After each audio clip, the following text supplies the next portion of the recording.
Hello, ladies and gentlemen. Hello. Welcome back to 999. 9 persons, 9 hours, 9 doors.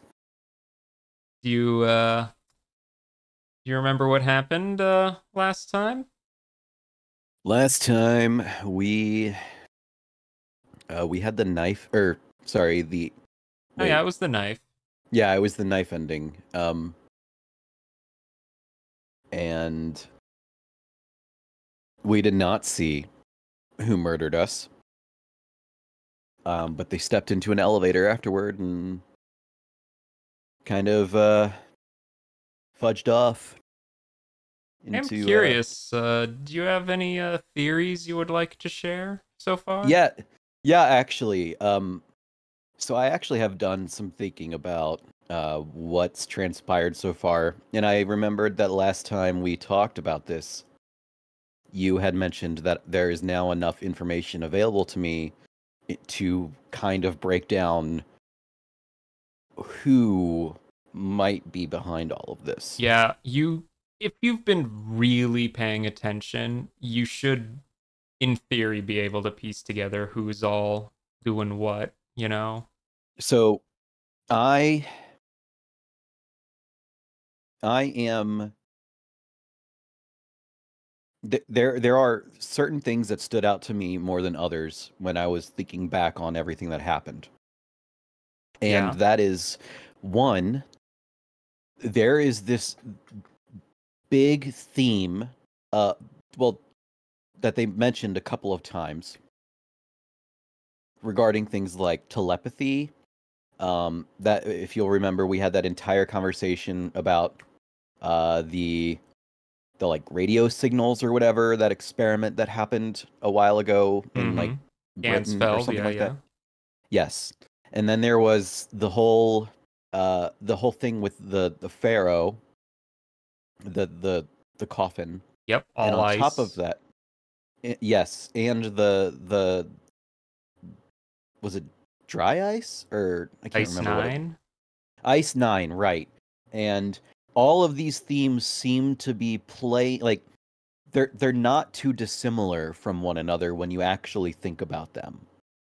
And I'm not exactly sure what it means yet, but to me, I do get a feeling, especially considering there were these experiments on children,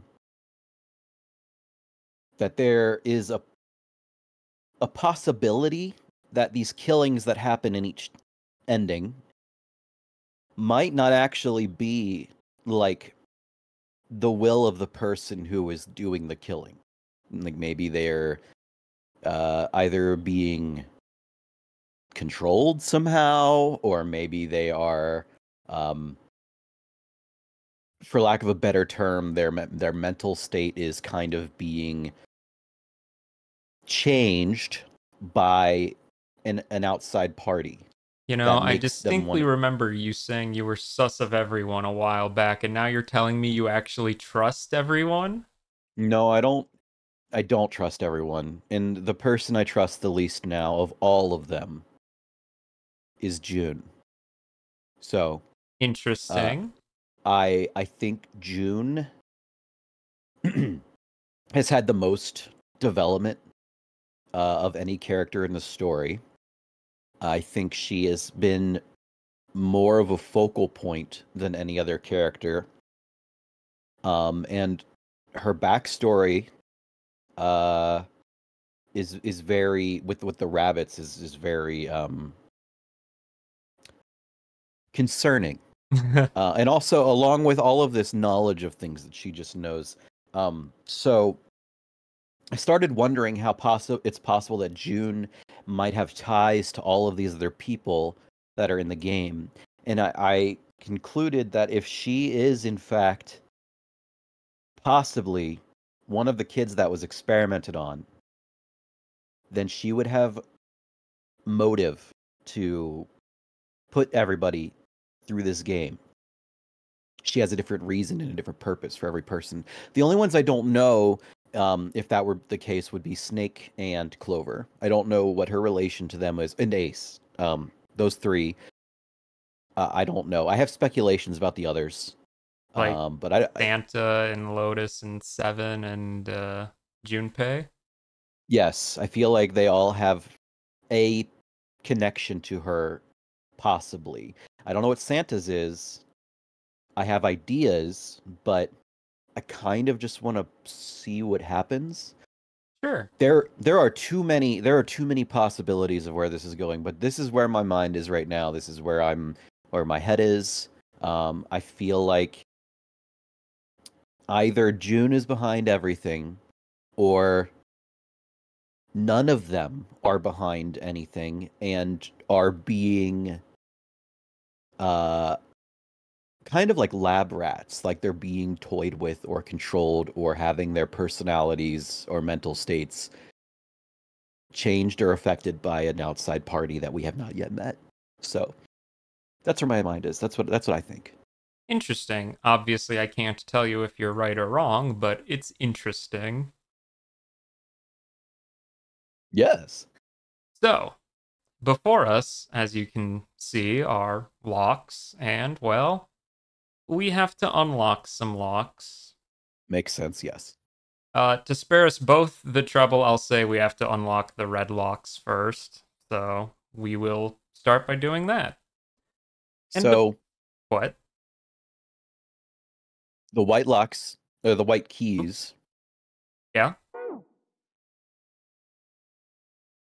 does that mean if it's what's the difference between a red key and a white key? They're just to show that they're two separate sets of locks. Well, no, if you look at the right there, if you scroll up, that first red key does not have a line through it, but the ones below it do. And then you have the white keys that have the line through them. So what is the? And then you have the white keys that don't have the. Let's just say lines. it means you didn't always pick the wrong choice. All right, good enough for me. Let's find out what happens. So the first might- order of business is in this time block thing. I might need your guiding hand a little bit to help me figure out if I'm struggling, what the deal is. You'll figure it out, and I'll make sure to show off what all of the locks are, even the ones that we did do, because it might be good to get a refresher on them. Okay. So this first choice here to unlock this red lock is to go through door 5. So we have to set ourselves to a door 5 timeline. Okay. I'm just gonna let this scene play out real quick. These locks add like an entirely new layer to this game that I was not expecting. Yeah, so yes, as you can see, we are now in this unlocked section, which means we have gone through the 5 door. I will say and somebody can correct me if I'm wrong, but I think they actually got rid of a red lock that was in the first class cabin. I guess really what I'll mention it now because I'm pretty sure in the original DS version this was a lock, but it's not anymore. Is Interesting. remember at the end of this room how I was like, "Hey, we didn't open that safe." You remember that? Yes, I do remember that. Yeah, I'm pretty sure that was a lock when I went to go and observe that and have that little dialogue, but it's not a lock in this version, and I might even be misremembering that entirely, but the important thing to remember is that that safe went unopened, okay? Just remember Yeah. that. I remembered that, and I remember thinking, well, there was just like this piece of the story that's clearly you can interact with it, but we never did anything with it. And I remember thinking the same thing about the Clover bookmark and how you had a decision in which was who gets to keep, who do you want to have the Clover bookmark? And now I'm wondering, was that a lock? So Could very have been. curious to see what happens. So now for our next set of getting us to where we have to go through the number 8 door. The number 8 door was with Lotus and Clover. We actually did that kind of recently. Remember Science Boy and all that? Yeah. So we're just going to get right in there. So now if I look at our little flowchart arena, there's actually, as you can see, Oh, two on the same in the Yes. laboratory. we might have to replay some parts of the laboratory. I'm not 100% sure, but What kind of job do you have? What are My you? man, all right. where are your eyes at, brother? So we're back. As you can see, my fast forward has stopped here, meaning we're going to get some new dialogue with Lotus here, who's tapping away at hacking the computer. I'm unemployed at the moment. Junpei is appreciating her I used to work for a cybersecurity abilities. firm, but I quit. Yeah, he is Yo. just looking respectfully at the speed of her hands. Why? Wait a minute, this is new dialogue. I Yes, don't remember this is new dialogue. What did you select to make new dialogue? We went through door 5. Oh, okay, I got it. I got you. Huh? Oh, it was just something. She stopped typing for a moment and her face fell. I see. This was not an avenue of questioning to be pursued, Junpei realized and quickly shut his mouth. Lotus's fingers began to move again, and in a few seconds she was back up to speed. As she typed, more letters and symbols that meant nothing to Junpei began to pour across the screen. Oh, what are you doing now? I'm going to try and brute force it. Brute what? Oh my gosh, Junpei.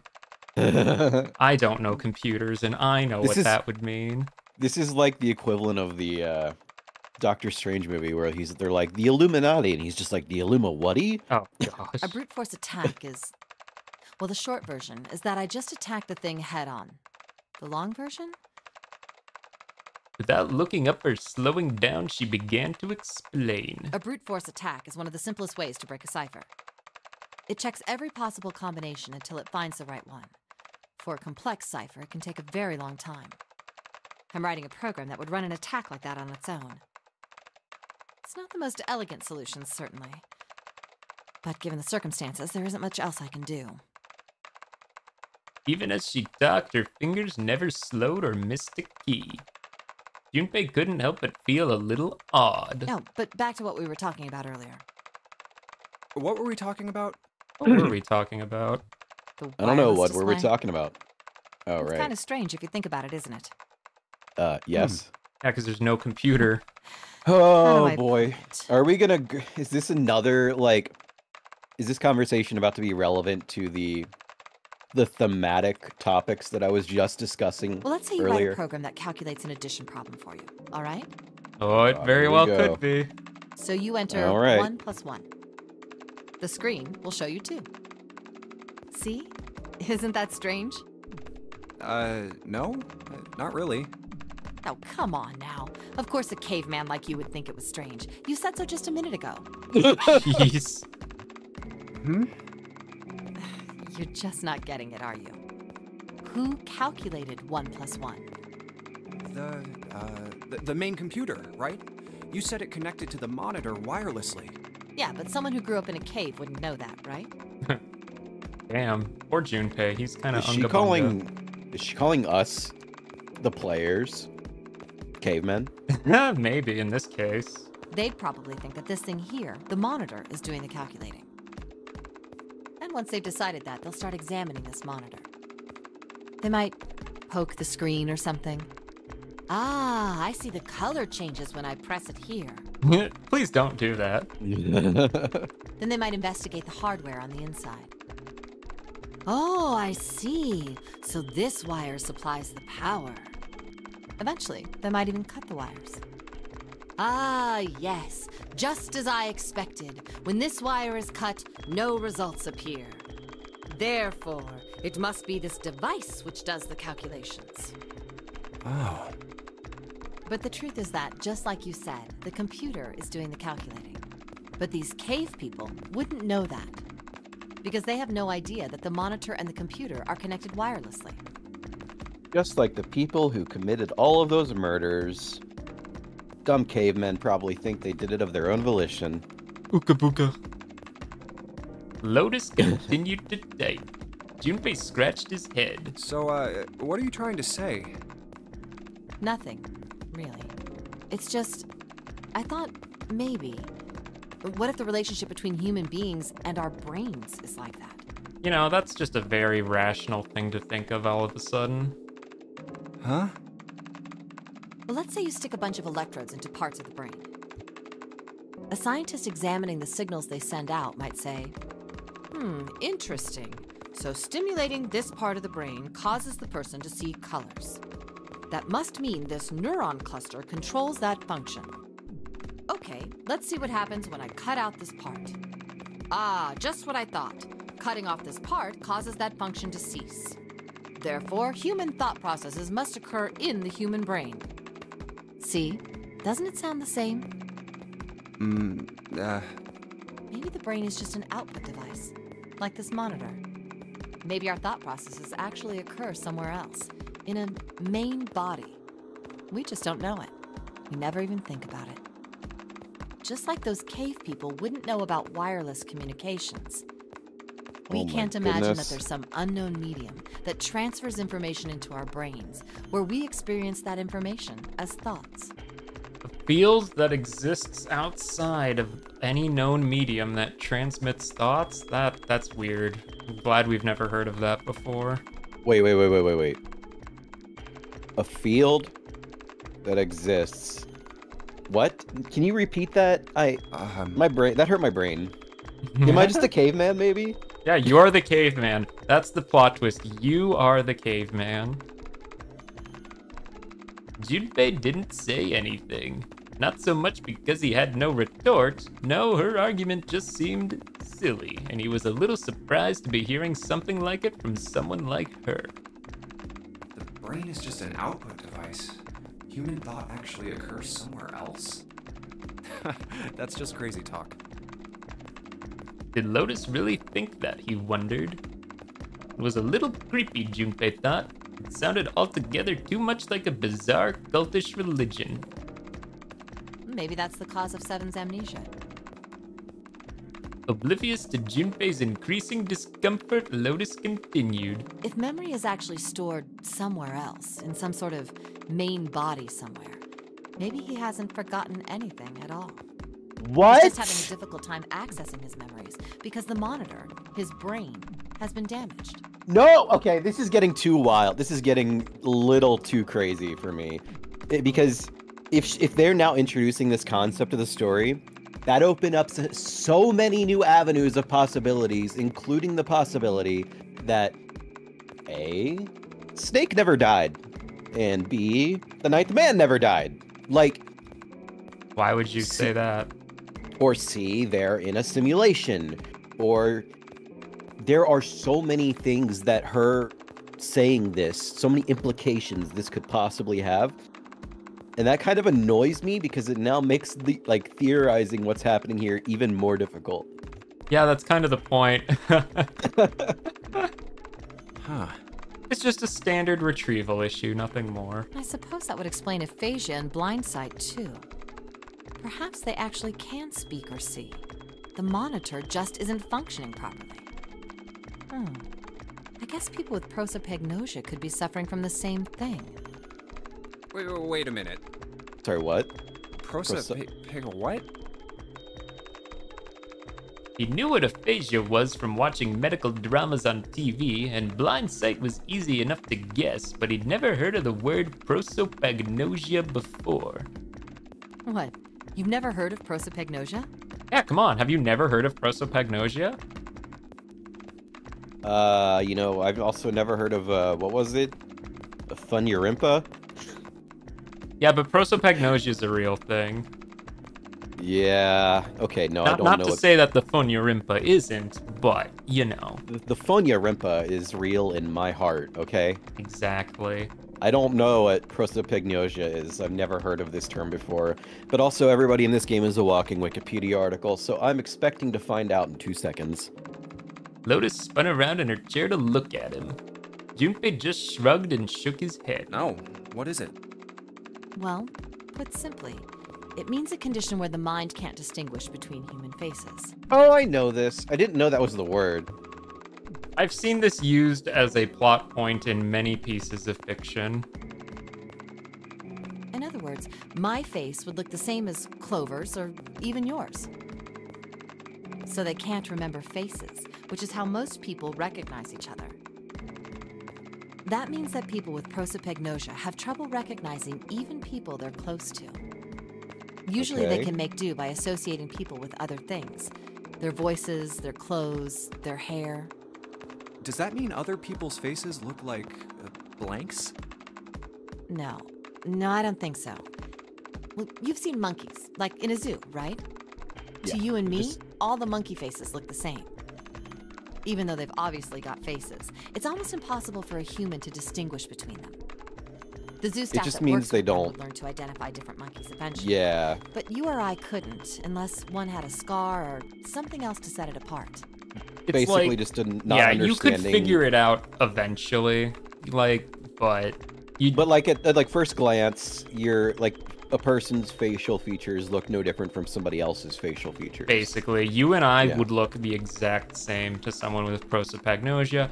However, like our hair, like our outfits, like Yeah, facial those all stand hair, out. just and to be fair, they could do things like height. Like there's so many other ways they could honestly differentiate. So It's really hard for me to process just because like there are people who, like people have different face shapes. Some people have rounder faces, some people have slimmer faces, some people's eyes are further apart and some people's are closer. Some people have puffier cheeks than others or higher cheekbones. Like there are so many things that differentiate people's faces from one another. So that's really hard for me to like comprehend, but I can see how it could be a thing. The human brain's weird. it is a real thing. However, I will say in real life, it is usually more of like a side effect of something else and not usually its own thing independent of any other problem. But Right, okay. fiction loves to use it as a plot device. I can think of one very specific instance, but we might play that game eventually, so I'd rather not mention that. Okay, I'm here for it. Well, that's how people would be to someone with prosopagnosia. Prosopagnosia. Huh. I didn't even know that kind of thing existed. Prosopagnosia. Junpei did his best to act as though the entire lecture hadn't gone entirely over his head. And, what were we talking about? What were we talking about? What a moron. The idea that your brain is just an output device, like a monitor. Are you serious about that stuff? Not really. I was just kidding for about half of it. Of course. Hey, I know this sounds absolutely batshit insane, but don't worry, I only meant about half of it. I like the part where she's just like, nah, I was just fucking with you. JK, LOL. What about the other half? Well, I guess I was just adulting.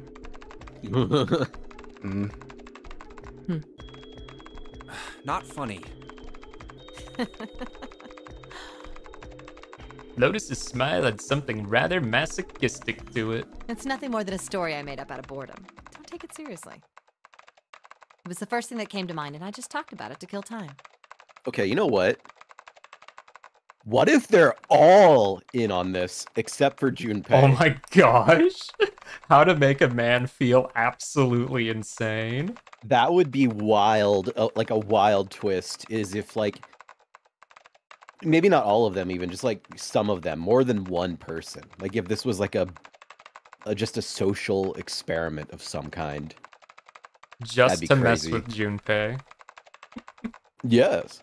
But looks like I don't need to talk anymore. Why? I don't have to kill time any longer. As she spoke, Lotus raised her right arm high and brought it down on the enter key. Oh, then you finished that brute whatever thing? So remember last time we were here, Junpei just kind of called her old and then she shooed him away? Yes. Well, now that didn't happen, and we actually had a nice, meaningful conversation. Yep. I certainly did. And let's see what we Interesting. got. Chunks of text flickered on and off in quick succession, and then a line of numbers appeared, blinked, and disappeared. The screen cleared, and all that was left was the word accepted. Piece of cake. Lotus would clearly have patted herself on the back if it would not have made her look entirely ridiculous. After a few seconds, the accepted disappeared to be replaced with the puzzle. The screen changed again. I still remember the Oh, solution, man. thankfully. Yep. No idea. Okay, good. Looks like a puzzle. So next time we will jump cut to the next conversation. It was Clover. Hey, Junpei, do you have a minute? Remember when she called us over and then just said never mind? Yeah, I do.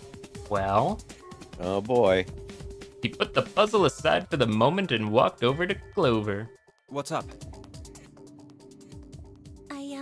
I wanted to ask you something. Hmm? Junpei, you went into door 5 with my brother, right? Uh-huh. Oh boy. On this timeline, we did. Did you hear him say, like, anything weird? Huh? Why is she asking me this? Junpei wondered. The more he thought about it, however, the more it made sense. Snake had been gone for a long time. Clover was quite attached to her brother. Of course she would have been worried about him. Well, let me think. He thought back to when he'd gone through door 5, hoping he might remember something, even a small something that would help her. However... ... Sorry, Clover. I can't really think of anything. I mean, he did mention that his hearing exceeds that of a regular person, or something like that, but that's about it. Okay. Clover's words were barely audible. She nodded vaguely to Junpei and turned to walk away. Hey, wait a minute. Hmm?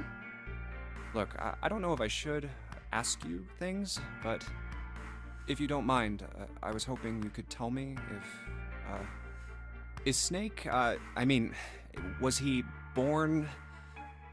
You're talking about his eyes? Yeah. Snake eyes. No, he wasn't born blind. When he was a kid, he got in an accident. A really bad car accident. He couldn't see after that. And his arm. His arm? Yeah. My brother's left arm is, it's not like a normal person's arm. It's fake. It's not a real arm. The accident hurt him really bad. To save him, they had to cut off his arm. Oh. Is that all you wanted to ask me? Talking about her brother had clearly taken a great deal out of Clover. Do go on. So, okay. Snake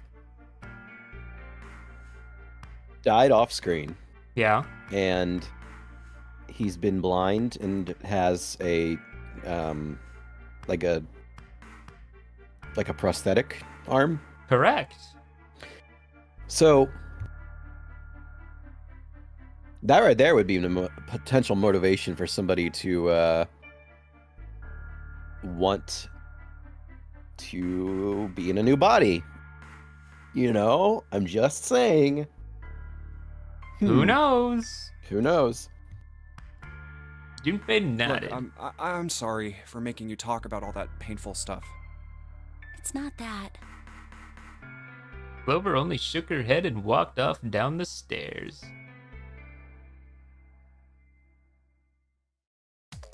Alright, so I think now... If I look at the flowchart, those were both of the locks we had to check.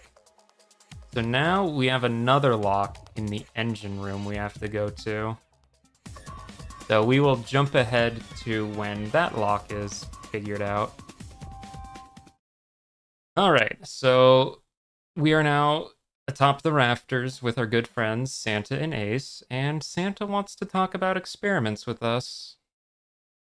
In novel mode, preferably. I am all right. Let's see what. I feel like this is just like kind of an info dump of lore, a little bit. A little bit, yeah. There was this experiment some scientists did with rats. First, they took a squarish C-shaped tank and filled it with enough water that the rats could drown in it. What a pleasant thought. The tank Wonderful. has 2 exits. Just to make it easy, we'll call one A and the other B. Exit A is pitch black, so dark even a rat can't see anything. But exit B is electrified, which means the rat can't leave through it. So, what would a rat do if it was put in this situation? Which exit would the rat choose?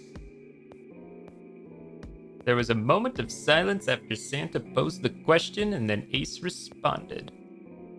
B, of course. The rat has no way of knowing that exit B is electrified. Exactly. The rat goes to exit B. Of course, like I said, it's electrified. Which means the rat can't get out that way. So, after a lot of trial and error, the rat finally finds exit A. I can't say that's very interesting or relevant. It's simply the story of a laboratory experiment. You're right. It isn't very interesting. Yet. See, these scientists repeated this experiment over and over, using hundreds of different rats over several generations. Oh, This man. produced some surprising results. With each generation, the rats took less time to find the correct exit. Eventually, a rat was put in the tank who instantly chose exit A without even attempting to go to exit B. But that wasn't the most impressive part. The same experiment was conducted in another laboratory, far from the original one, with the same results. This keeps happening. This is a theme that is this like, oh, they did this experiment, and then it happened all the way across on the other side of the world again and produced the same results when it shouldn't have. Yeah, I know. Isn't that just weird? How does that keep happening? Yeah, for real. No, on second thought, the results weren't really the same. The rats in this second experiment began the trials with significantly faster times than the first rats in the initial one. These rats weren't related to the others and had never even come in contact with them. And yet, they all easily found their way to exit A as though they already knew. What did it mean? Are you suggesting something like telepathy? They were passing information to one another through some undetectable medium? Ace looked skeptical. Santa snorted at him. How the hell would I know? I'm not any kind of scientist. I don't know what made him do that. But I do know that story's true. And if you've got another explanation, I'd sure love to hear it. Coincidence, maybe? Come on. I let's think get going. not. There's still a lot here we haven't checked out. I do And think there's we a gotta get the hell out potential. of here before June passes out. I don't know. There's just so many of these stories that we've heard by now that are all thematically very similar. And it sure seems to me like they're building up to a reveal that is like some amount of the Nonary games is impacted by people who are like telepathically sharing information with each other or something. That would be kind of crazy. I mean, it would be crazy from a fictional perspective, but at this point it wouldn't be crazy as a reveal because they've been sort of building to it. Without waiting for a response, he turned around and started walking. Junpei, however, wasn't quite ready to leave the topic alone. Hey, wait. There's something I want to ask you. What? Santa stopped and turned around. Why did they use that tank for the experiment? Huh? Well, I mean, it seems like you could conduct the same experiment without the water. They could have just used a dry box, you know? If they needed to motivate the rats to escape, they could have, I don't know, put some bait by exit B or something. I mean, do they really have to make it so the rats can drown? Santa gave a grim bark of a laugh. You know, the word emergency comes from the same root as the word emerge. You ever think about that?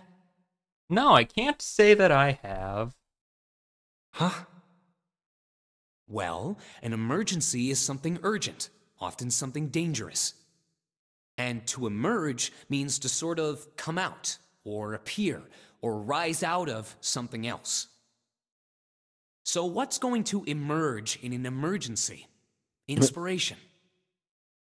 Inspiration? Yeah. Think about it. When the chips are down, either you crack or your mind focuses and pulls up what you need. So in an emergency, your real potential emerges. Is that what you're saying? Yeah, Yes, of course. Duh. It's so obvious, Junpei. that's why the rats had to drown. They had to be in danger. There had to be an emergency for inspiration to emerge. Oh. Junpei suddenly felt cold. The back of his head was aching and his stomach felt strange. Interesting. So, there is another scene in the engine room, but it's not technically a lock. It'll only trigger if you're on this certain path, so I will cut ahead to that after we, of course, seek a way out. Off screen. Seek a way out. Off screen. We didn't have parents. They bought it in an this accident when again. we were still kids. So, remember when he told us the story of the Black Santa and the White Santa?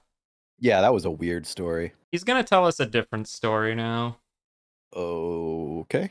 One that's looking a little more grim. So Oh, I had boy. to be like her dad. And that meant that I bought her Christmas presents every year. On Christmas Eve, Aw, I'd leave he the is present next to Santa. her pillow. He really is. And the next morning, she'd come running into my room with this big smile. Look, look, Santa left me a present. He got me that doll I really wanted. I'm so glad he got my letter. She was always so excited. I was the one who told her to write those letters. I'd say, write down something you want and mail it to Santa. The address I gave her was somewhere in Northern Europe that doesn't exist. Anyway, she'd write the letter and stamp it and send it out. And then a few days later, it'd show up back in our mailbox marked address unknown. I'd open the letters before she figured out they'd been sent back. Once I had the letter, I'd go around to a couple stores with some money I'd saved up over the year and buy her the stuff she'd asked for. It took a lot of saving, but I managed to buy her presents every year. Huh. Junpei was silent. He could think of nothing to say. That was sweet of him. He's not that bad of a guy. Yeah. Good brother. June looked down uncomfortable. The wall next to him suddenly groaned. Either he hadn't heard the sound or didn't care. Santa kept talking. But one year, her letter was different. She didn't write a list of toys she wanted or anything like that. Instead, it said, I don't want any presents this year. Instead, I want you to make my wish come true. My wish is that we'll be happy like this for a really, really long time. That was it. Nothing else. But I couldn't make that wish come true. Some Santa I am. Santa looked sad. Junpei had never seen him look sad before. He wasn't sure he liked it. Junpei decided it was probably best not to ask Santa any more questions. Yeah, this is kind of new. But, What happened? June, Oh, June. you have no tact, do you? Clearly. June glanced up at Santa quickly as she spoke. He answered, but only with an effort. She died. She was killed 9 years ago. Oh, of course. Weird. Interesting timing, by the way.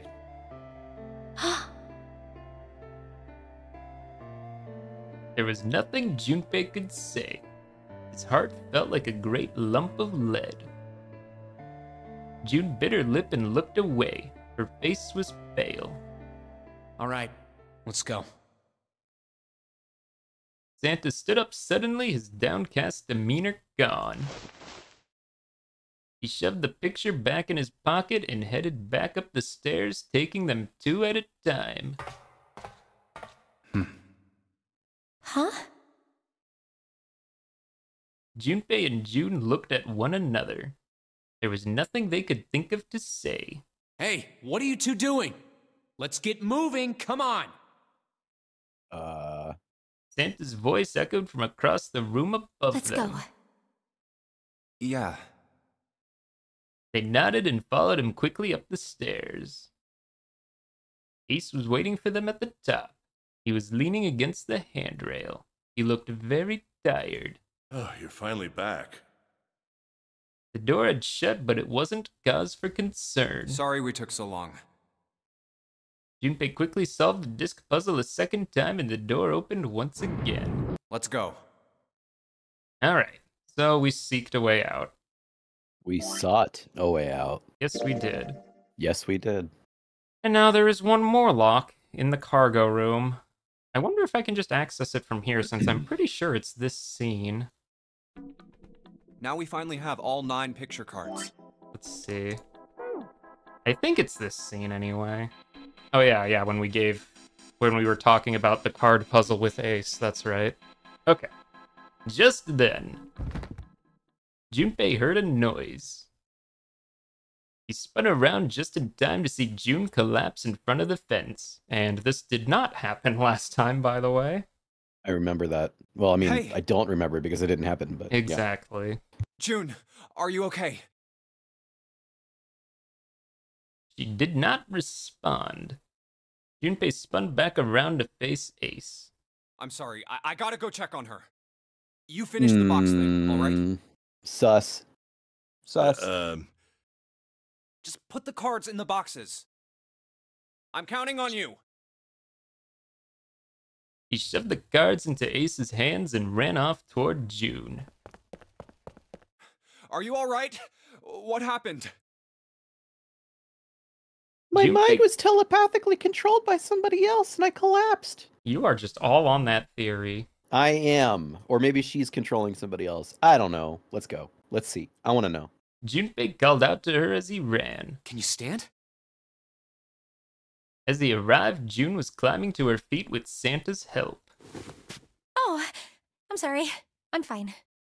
Yeah. I just tripped. Uh-huh. Don't give me that. Now is not the time. But it's true. I tripped over a box. Just let me see for a sec. Junpei put his palm on her forehead. Huh. You're still warm. Her temperature was much the same as it had been the last time he'd checked. She wasn't hot like she'd been before, but she was still warm. Her fever wasn't completely gone. I saw her fall. I think she really did just trip on something, you know? Junpei would have been more willing to agree if June hadn't needed quite so much help standing up. Still, to fall down like that? I think she's probably still a little messed up. June was doing her best to busy herself brushing dust off her dress.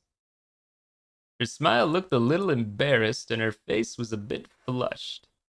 But she did look a great deal better than she had. Still, All right, well, let's just get out of here as fast as we can so we can get you to a hospital. Oh, I don't think it's anything that serious. I just need a little medicine and some sleep, and I'll be fine. yeah. Medicine. Medicine, huh? Well, if we could get in touch with anyone outside, I'll bet Ace could swing that for you easy. Ace? Why? Huh? Don't you know? He's the president of a pharmaceutical company. Cradle Pharmaceuticals is the name, I think. Their flagship product is an anesthetic drug called Soparil.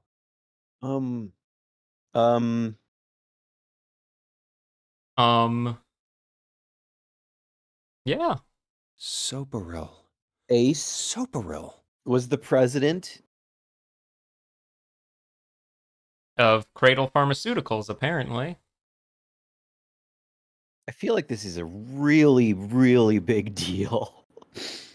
I've heard of that before somewhere.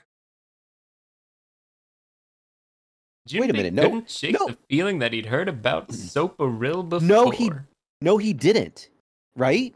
He heard about that in the other timeline. No. The bad ending, right? No, well, no, we're talking about Soparil. Right, but didn't he hear about? Santa continued. Soparil. It's an anesthetic that's a gas at room temperature. A lot like how nitrous oxide is. It takes only a few seconds to spread, and even a small amount is very effective. A bunch of countries quickly accepted it for widespread use within their police and military forces. It was an effective crowd suppressant and room clearer. It was practical, ethical, and the humane nature of it made it the ideal drug. It's been around for about 6 years. They developed it from the extracts of several different roots. It became popular almost as soon as it was made public, with many governments placing large orders. Demand for Soparil skyrocketed, and of course that meant Cradle Pharmaceuticals' stock did too. Why do you know all of this? Santa's information was interesting, but Junpei couldn't help but feel a little suspicious. Santa's reply was blunt and simple. I heard it from the old man himself. From Ace? When? By the number 4 door at the central stairway, when we were searching the second-class room. Remember how Snake, Seven, and you went to door 5? It was back then. So by pairing up Santa and Ace in round 1, now we have some more info. I asked him what he did for a living, and he said he ran his own company. After that, we just started talking, and I guess it just came up, you know? Huh. Are you worried about something? No, nothing. As he spoke, Junpei looked over toward Ace.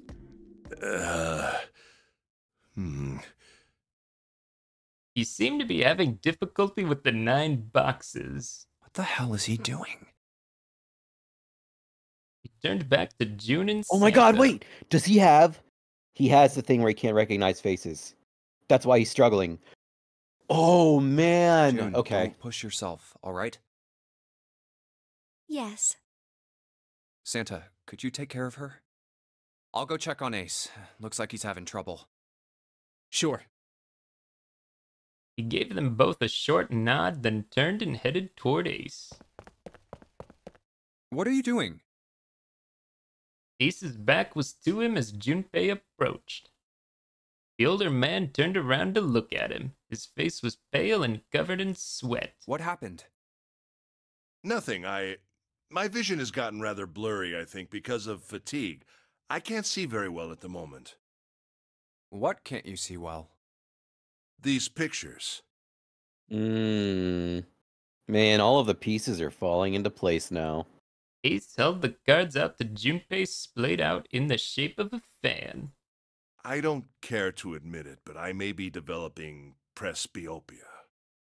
Growing old is a difficult thing. He made the best attempt he could at self-depreciating smile, but his face was flushed and his lips were pale and drawn. At any rate, I'll leave the rest to you. I'm feeling awfully tired, so if you don't mind, I'd like to rest for a bit. He shoved the cards into Junpei's hands and walked quickly away. Junpei looked at him quizzically. How could simply looking at cards have tired him out? Huh. Junpei looked down at the cards in his hands. All of the pictures were quite clear, and each person easily recognizable. Was Ace's vision truly so bad? But if it wasn't, what had made him so uncomfortable? That was when Junpei remembered what he'd heard from Lotus much earlier. Prosopagnosia. Well, put simply, it means a condition where the mind can't distinguish between human faces. In other words, my face would look the same as Clover's or even yours.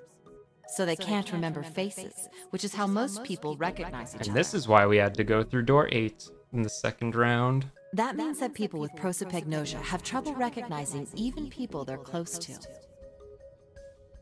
Maybe he's got prosopagnosia? Yeah. Junpei took another look at Ace. Sat at the base of the stairs looking quite depressed. Huh. Well, he looks depressed enough to have it. Oh jeez. If he really did have prosopagnosia, there was no doubt it was a depressing and painful experience. Still, Junpei didn't feel like patting him on the shoulder and telling him everything would be alright would help all that much. No, that's probably true, yes. Still, Junpei felt perhaps it was best he keep Ace's condition to himself, at least for the time being. Oh well. Doing his best to clear his mind for the task at hand, he turned back toward the boxes. Time to solve the 9 boxes puzzle. And it is about the easiest puzzle ever, Aces, because Carter's in they box one. still don't make me do I just it. need to do. And final. So, Yeah. that's pretty What the- much all the locks 9? that I guess I'll we take- could access on this set of routes. So, next time, we will see what has changed to prevent us from getting the knife ending. Next time will be something insane. After Yeah, you all don't of wanna that miss reveal, You don't want to miss it. I probably don't. Bye!